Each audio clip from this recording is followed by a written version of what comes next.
Me llamo Henrik Thorvaldsen, tengo 63 años, y he pasado 47 de ellos en el mar. Nací en un pequeño pueblo pesquero al sur de Nuuk, Groenlandia, en el año de nuestro Señor de 1839, hijo de Björn Thorvaldsen y Astrid Magnusdóttir, ambos descendientes de familias que habían trabajado estas aguas desde tiempos inmemoriales. Mi padre murió cuando yo tenía 16 años, arrastrado por una ola en una tormenta que apareció de la nada, y desde ese día juré que conocería el océano mejor que cualquier hombre vivo, que aprendería a leer sus humores y caprichos como otros hombres leen libros. Me casé con Helga cuando tenía 23 años, una mujer de ojos grises como el hielo invernal y manos fuertes que podían remendar redes tan bien como cualquier pescador veterano. Tuvimos 3 hijos, 2 varones, Magnus y Erik, y una niña, Sigrid, que era la luz de mis ojos. Magnus se ahogó a los 19 años cuando su bote volcó cerca de los témpanos, Erik se fue a Dinamarca y nunca volvió, y Sigrid se casó con un carpintero de Ilulissat. Helga falleció hace 5 años de una fiebre que ningún médico pudo curar, y desde entonces el mar ha sido mi única compañía constante, mi único consuelo y mi única razón para levantarme cada mañana. He pescado bacalao, fletán, tiburón de Groenlandia, he cazado focas y he visto ballenas que podrían tragarse un bote entero sin inmutarse.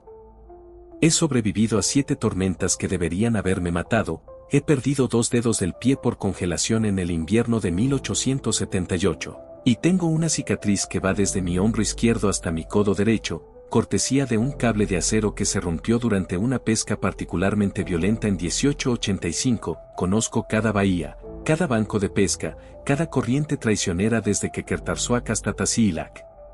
Los pescadores más jóvenes me llaman el viejo Henrik con una mezcla de respeto y lástima, porque saben que he visto morir a más hombres de los que ellos conocerán en toda su vida. Pero también saben que cuando hablo del mar, más vale escuchar, porque he ganado cada arruga de mi rostro curtido, cada cana de mi barba, cada dolor en mis articulaciones con años de experiencia que ningún libro puede enseñar. Todo esto lo menciono porque necesito que quien lea estas palabras entienda que no soy un hombre dado a la fantasía o la superstición. He visto cosas extrañas en el mar, sí, fosforescencias que bailan en el agua como espíritus, témpanos que cantan con voces casi humanas, auroras boreales que parecen presagiar desastres. Pero siempre he encontrado explicaciones racionales o simplemente he aceptado que hay fenómenos naturales que no comprendo completamente. Nunca he creído en los cuentos de marineros borrachos sobre monstruos marinos o ciudades hundidas o sirenas que atraen a los hombres a la muerte, hasta el verano de 1902. Hasta que acepté un trabajo que cambiaría todo lo que pensaba que sabía sobre el océano y sus profundidades. Era el 17 de mayo de 1902, lo recuerdo con precisión porque era el día siguiente al cumpleaños de mi difunta esposa, y yo había pasado la noche anterior bebiendo aquavit en su memoria en la pequeña cabaña que compartíamos durante 40 años. Tenía una resaca considerable cuando apareció en mi puerta un hombre que nunca había visto antes en el pueblo. Era alto, excepcionalmente alto, debía medir casi 2 metros, y vestía un traje negro impecable que parecía absurdamente fuera de lugar en nuestro humilde pueblo de pescadores. Tenía un rostro angular, casi aristocrático, con ojos de un azul tan pálido que parecían casi blancos, y hablaba danés con un acento que no pude identificar, algo que no era completamente alemán ni completamente inglés, sino una mezcla extraña de ambos. Se presentó como el Dr. Emil Bass, representante de algo que llamó la Sociedad Noratlántica de Investigaciones Marinas, una organización que, según dijo, estaba dedicada al estudio de las formas de vida oceánicas en las regiones polares. Me ofreció una suma de dinero que me dejó sin aliento, 5.000 coronas danesas por 2 semanas de trabajo, una cantidad que representaba más de lo que yo ganaría en 3 años buenos de pesca. Todo lo que tenía que hacer, según el Dr. Bass, era capitanear mi barco, el Skalborg, un robusto pesquero de 18 metros que había sido de mi padre y antes de el de mi abuelo, hasta unas coordenadas específicas al noreste de Groenlandia, en aguas que yo conocía razonablemente bien, y asistida un equipo de científicos en sus investigaciones. Debería haber sentido sospecha inmediatamente.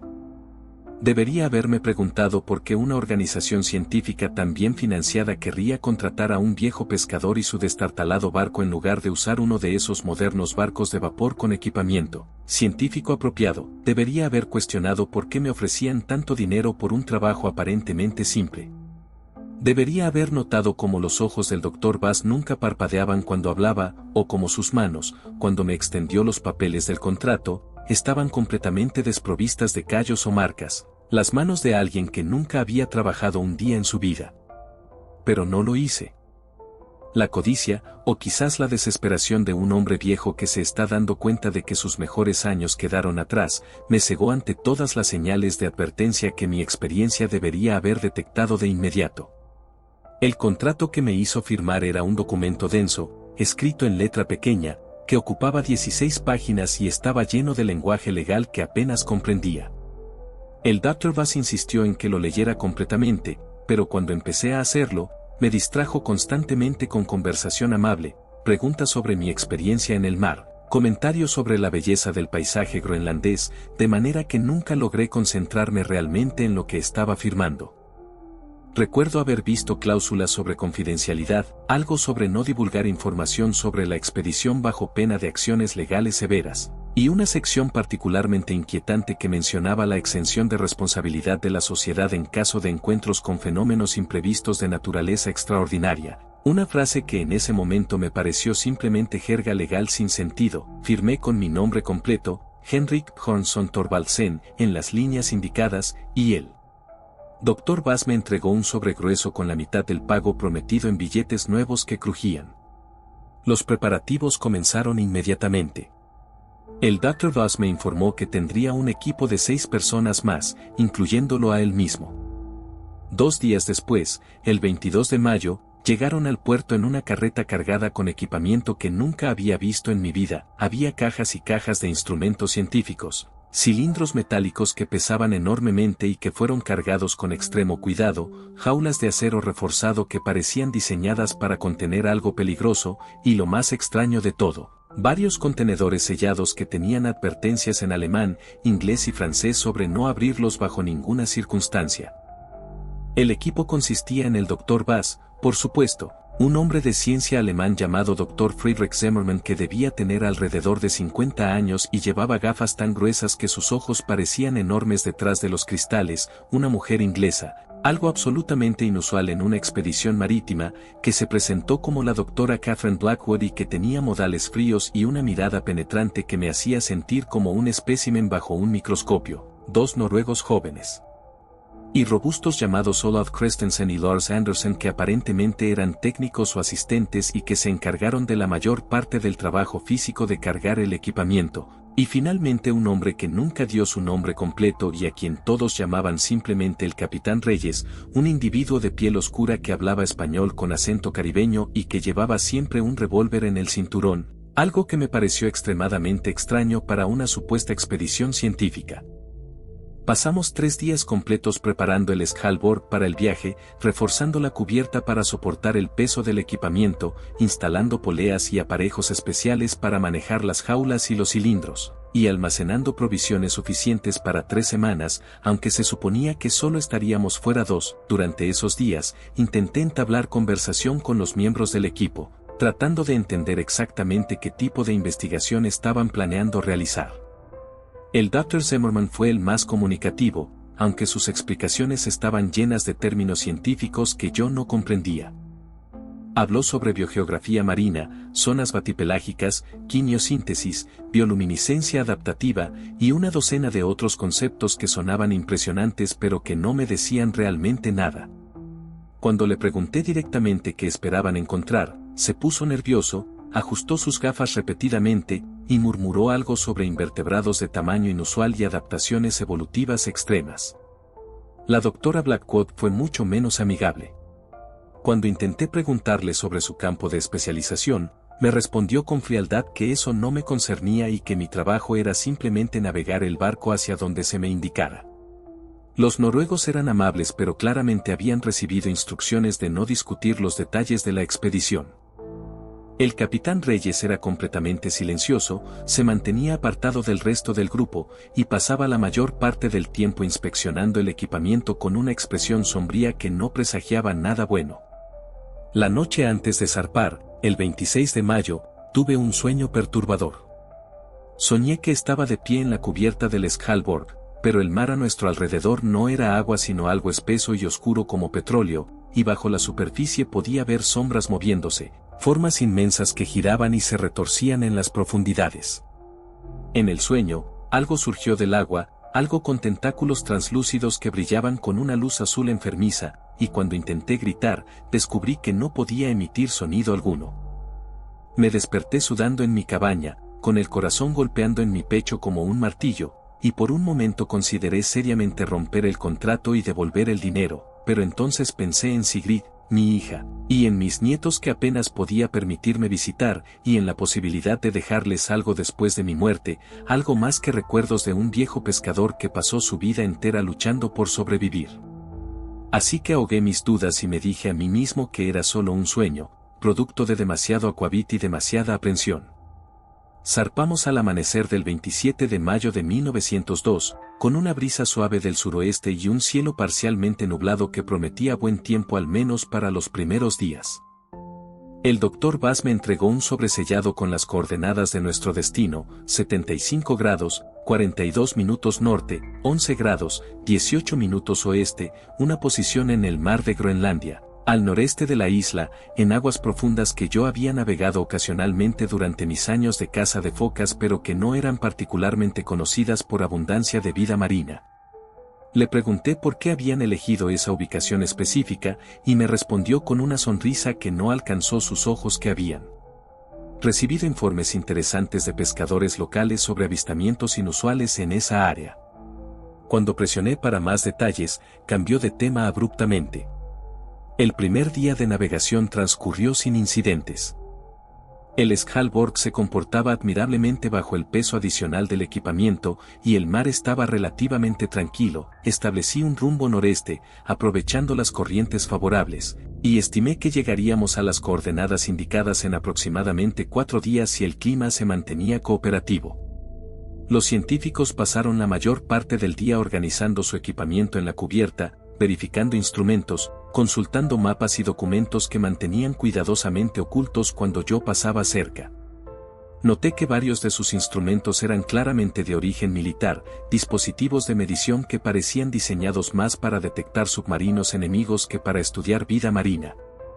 Uno de ellos era un artefacto de aspecto particularmente siniestro que consistía en una serie de hidrófonos conectados a lo que parecía ser un receptor de telegrafía sin hilos. Un dispositivo que el Dr. Zimmerman explicó brevemente servía para detectar sonidos de baja frecuencia a grandes profundidades. Cuando le pregunté qué tipo de sonidos esperaban detectar, tartamudeó algo sobre comunicaciones entre cetáceos y rápidamente se alejó.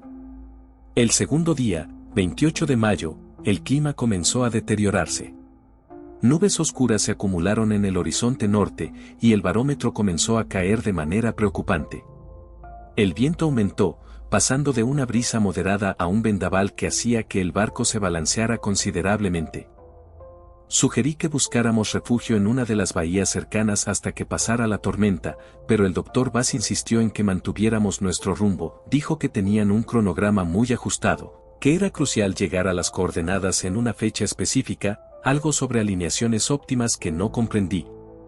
Reluctantemente obedecí, aunque cada instinto que había desarrollado en 47 años en el mar me gritaba que buscar refugio era la decisión correcta.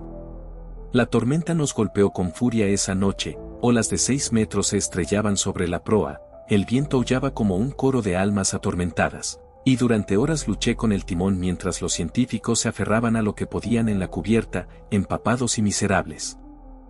Pero lo extraño, lo verdaderamente extraño, fue que la tormenta parecía estar empujándonos exactamente en la dirección que queríamos ir, como si el océano mismo estuviera conspirando para llevarnos a nuestro destino. El tercer día, 29 de mayo, amaneció con un silencio inquietante. La tormenta había pasado tan abruptamente como había comenzado, dejando el mar plano como un espejo, algo extraordinariamente inusual después de un temporal tan violento. Normalmente, el océano necesita horas, a veces días, para calmarse después de una tormenta, pero esto era como si alguien hubiera apretado un interruptor y toda la turbulencia simplemente se hubiera detenido. El cielo era de un color gris pálido, uniforme, sin una sola variación de tono, y el sol era apenas visible como un disco borroso detrás de una neblina que parecía emanar del agua misma. La temperatura había bajado notablemente, y aunque estábamos en pleno verano ártico, el aire tenía una cualidad gélida que penetraba hasta los huesos. Fue durante ese día cuando empezaron los primeros problemas con los instrumentos. Mi brújula, un instrumento confiable que me había acompañado durante 30 años, comenzó a comportarse erráticamente, la aguja girando sin sentido o apuntando en direcciones que claramente no eran el norte magnético. El Dr. Zimmerman verificó sus propias brújulas y descubrió el mismo problema.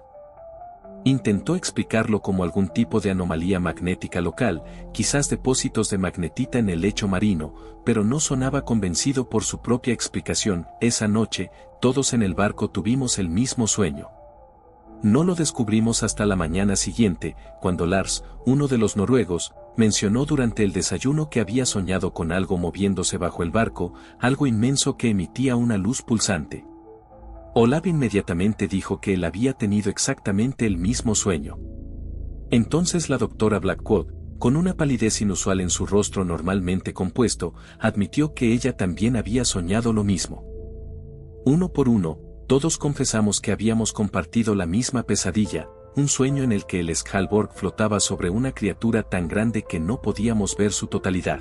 Solo secciones de su cuerpo que se extendían más allá de nuestro campo de visión, tentáculos translúcidos que se movían con una gracia hipnótica, y algo que parecía un ojo del tamaño de nuestra casa de timón, que nos observaba desde las profundidades con una inteligencia que era completamente ajena y aterradora. El Dr. Bass intentó racionalizar el incidente, sugiriendo que era simplemente el poder de sugestión, que uno de nosotros había verbalizado su sueño durante la noche y los demás habíamos incorporado esos elementos en nuestros propios sueños. Pero yo sabía que eso era imposible. El nivel de detalle que todos recordábamos era demasiado específico, demasiado idéntico, habíamos visto la misma cosa. El cuarto día, 30 de mayo, llegamos a las coordenadas indicadas al mediodía. La posición exacta era en medio de la nada, sin tierra visible en ninguna dirección, solo océano extendiéndose hasta el horizonte en todos los sentidos. El Dr. Bass verificó las coordenadas múltiples veces con un sextante, consultando tablas náuticas y cronómetros con una precisión obsesiva. Cuando finalmente estuvo satisfecho de que estábamos exactamente donde deberíamos estar, ordenó que dejáramos caer el ancla, aunque sabía perfectamente que estábamos en aguas demasiado profundas para que un ancla fuera efectiva. Instaló en su lugar un sistema de anclaje con boyas y pesos que mantendrían al barco aproximadamente en posición, aunque la deriva sería inevitable. Luego, el equipo comenzó a preparar su equipamiento para lo que llamaron el descenso inicial. Las jaulas de acero, que ahora podía ver, estaban equipadas con potentes luces y lo que parecían ser cámaras fotográficas selladas en contenedores impermeables, fueron conectadas a cables de acero reforzado que pasaban a través de las poleas que habíamos instalado días antes. El Dr. Zimmerman preparó sus dispositivos de medición, verificando y reverificando cada conexión, cada calibración, con manos que temblaban ligeramente. La doctora Blackwood supervisaba todo con una intensidad que rayaba en lo maníaco, dando órdenes cortantes, corrigiendo los más mínimos errores, claramente bajo una tensión enorme. Me acerqué al Dr. Bass y le pregunté directamente qué esperaban encontrar allá abajo. Por un momento, pensé que no me respondería, pero entonces me miró con esos ojos pálidos y dijo en voz baja: Henrik, hace 3 meses, pescadores inuit de esta región reportaron haber visto algo que no debería existir. Describieron una medusa del tamaño de una casa, quizás más grande, con tentáculos que arrastraban focas vivas hacia su campana translúcida.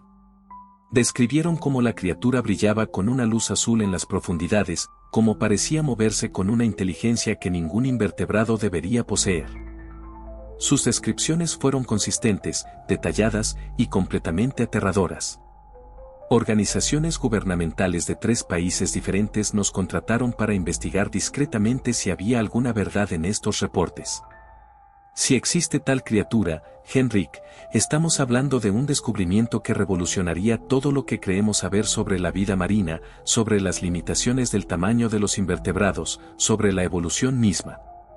Sentí un escalofrío recorrer mi espalda que no tenía nada que ver con la temperatura del aire. ¿Y las jaulas?, pregunté. ¿Para qué son las jaulas? El Dr. Voss no respondió inmediatamente. Miró hacia el agua, ese océano plano y gris que parecía estar esperando algo, y finalmente dijo, por si necesitamos capturar una muestra. Las palabras quedaron suspendidas en el aire entre nosotros, pesadas con implicaciones que no quería considerar. El descenso comenzó a las 3 de la tarde, hora local. La primera jaula, equipada con suficientes luces para iluminar una catedral, fue bajada lentamente al agua. Observamos cómo desaparecía bajo la superficie, las luces creando un halo que se desvanecía gradualmente en las profundidades. El Dr. Zimmerman monitoreaba sus instrumentos, llamando lecturas de profundidad, 50 metros, 100 metros, 200 metros. El cable se desenrollaba del tambor con un chirrido rítmico que era el único sonido aparte del suave chapoteo del agua contra el casco. A 300 metros, los hidrófonos comenzaron a captar algo. Un sonido de baja frecuencia que el Dr. Zimmerman describió como pulsos, algo que no era completamente random pero que tampoco seguía ningún patrón reconocible.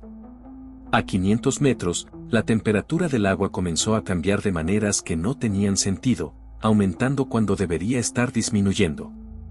A 700 metros, las cámaras fotográficas en la jaula comenzaron a capturar imágenes que la doctora Blackwood examinaba con creciente excitación en un dispositivo de visualización que habían instalado en la cubierta. No nos dejaba ver las imágenes claramente, pero alcancé a vislumbrar formas en el agua, sombras que parecían demasiado grandes, demasiado definidas para ser peces normales, y entonces, a 843 metros de profundidad, algo agarró nuestras redes. La batalla para recuperar el equipo duró casi 20 minutos que se sintieron como horas eternas. El Orobi gemía bajo el estrés mientras sus motores forzaban cada fibra mecánica, luchando contra una fuerza que parecía tener inteligencia propia, anticipando cada uno de nuestros movimientos. Jensen maniobraba los controles con una precisión nacida del pánico, sus nudillos blancos sobre el joystick, mientras gotas de sudor caían sobre el teclado. El cable principal se había tensado hasta el punto de ruptura, vibrando como la cuerda de un violín gigantesco, emitiendo un zumbido agudo que resonaba en todo el puente. Podíamos ver en los monitores cómo las prolongaciones translúcidas se enrollaban una y otra vez alrededor del brazo robótico, apretando, tirando hacia abajo con una determinación que ninguna medusa debería poseer. Potencia máxima en los propulsores laterales, gritó el capitán Andersen, su voz rasgada por la tensión. Si perdemos ese ROV, perdemos nuestra única ventana a lo que sea que esté ahí abajo. Finalmente, con un tirón violento que sacudió todo el barco, el ROV se liberó, pero no venía solo. En su garra mecánica, atrapada accidentalmente durante la lucha, había una sección de tejido. No era solo tejido. Era algo completo, algo vivo. Cuando lo izamos a bordo en una red de acero reforzado, tardamos varios segundos en comprender que estábamos mirando. Era pequeño, quizás del tamaño de un niño de 5 años, pero su estructura desafiaba toda comprensión biológica. La campana superior era transparente como vidrio líquido, y dentro podíamos ver no solo los órganos digestivos típicos de una medusa, sino estructuras que parecían imposibles, filamentos que brillaban con luz propia, formando patrones geométricos perfectos, casi como circuitos. Había nódulos que pulsaban de manera sincronizada, como si fueran neuronas. ¿Una medusa con cerebro complejo?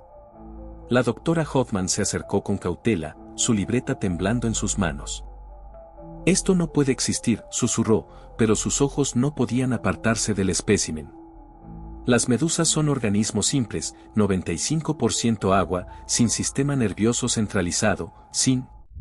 Su voz se quebró cuando una de las prolongaciones se movió, no con el movimiento aleatorio de un reflejo, sino con propósito deliberado, extendiéndose hacia ella como si la estuviera estudiando. Los tentáculos eran la parte más perturbadora. Había docenas, quizás cientos, de diferentes longitudes y grosores. Los más largos medían casi 3 metros, incluso en este ejemplar juvenil, y estaban cubiertos con estructuras que no eran exactamente nematocistos, las células urticantes típicas de las medusas. Bajo el microscopio de campaña, el Dr. Chen descubrió que cada una de estas estructuras era una cápsula compleja que contenía no solo toxinas, sino también lo que parecían ser compuestos químicos diseñados para paralizar específicamente el sistema nervioso de mamíferos. Es como si hubieran evolucionado específicamente para cazar focas, murmuró, su voz teñida de asombro y terror. Pero la evolución no funciona así, no con esta especificidad, no tan perfectamente adaptada.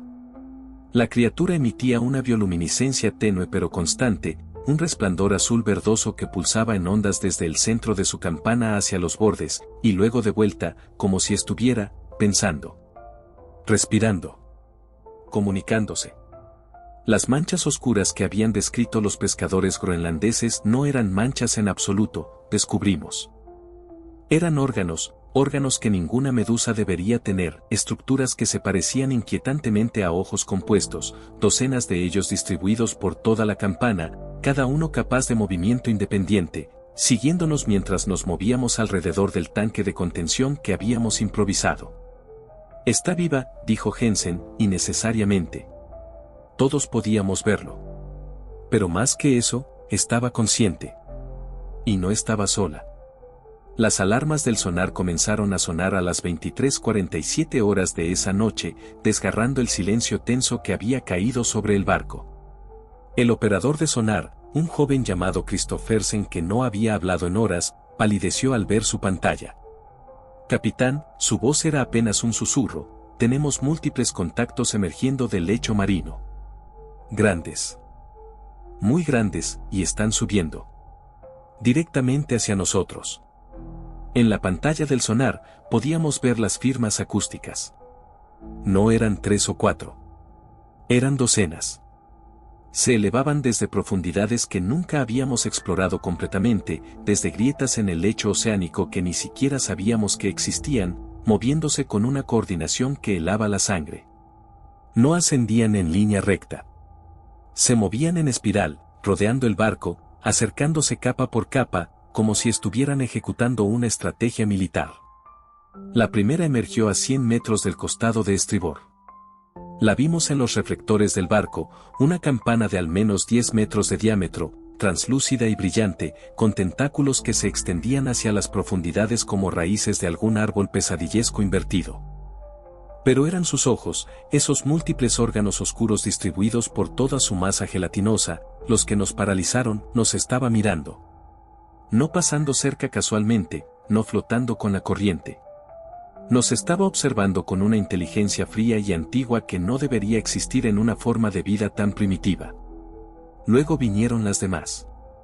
Una por una, emergieron del agua, sus campanas rompiendo la superficie con apenas una ola, como si el océano mismo las estuviera ayudando, ofreciéndolas gentilmente al mundo superior.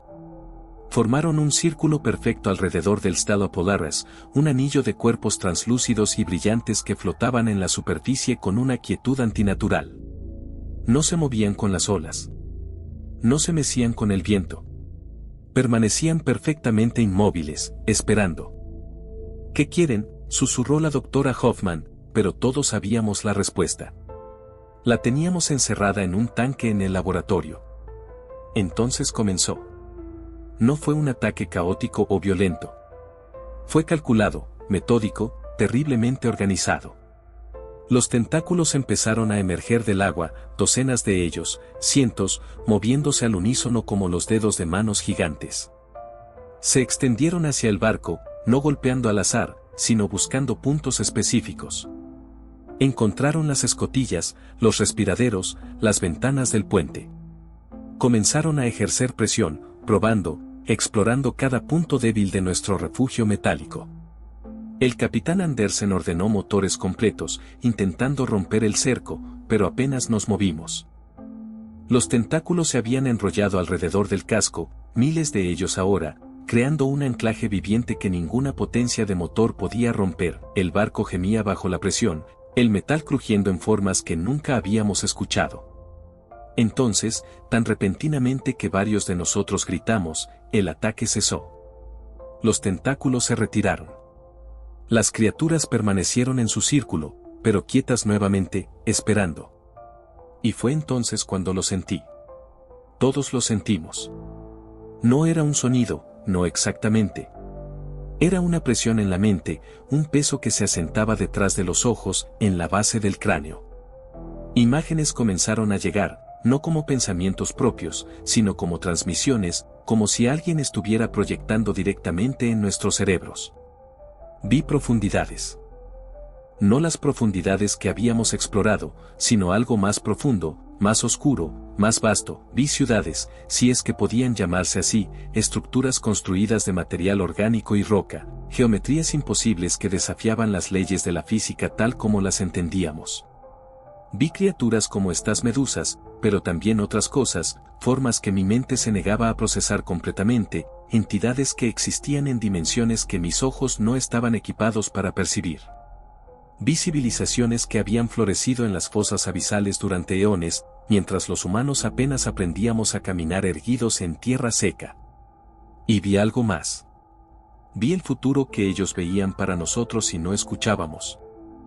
Barcos hundiéndose uno tras otro, plataformas petrolíferas arrastradas a las profundidades, ciudades costeras inundadas por mareas que no seguían las leyes lunares sino la voluntad de cosas antiguas y enojadas. Vi el océano reclamando lo que habíamos tomado, con intereses. El mensaje era claro, tan cristalino como el agua del Ártico: devuelvan lo que tomaron. Dejen nuestras profundidades en paz. Esta es su única advertencia. La doctora Hoffman fue la primera en hablar después de que las visiones cesaron, su voz ronca como si hubiera estado gritando, aunque ninguno de nosotros había emitido un sonido. Tenemos que devolverla. Ahora. Ya. No hubo debate. El capitán Andersen simplemente asintió. Jensen y Chen prepararon el tanque de contención, moviéndose con la urgencia de hombres que han visto su propia muerte y buscan desesperadamente evitarla. Llevamos el tanque a la cubierta, nuestras manos temblando tanto que casi lo dejamos caer 2 veces.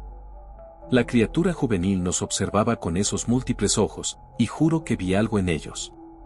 No perdón, exactamente, pero quizás, comprensión. Como si supiera que éramos ignorantes, no maliciosos. Niños jugando con fuego que no entendíamos. Cuando volcamos el tanque, devolviendo la criatura al océano, las aguas se iluminaron.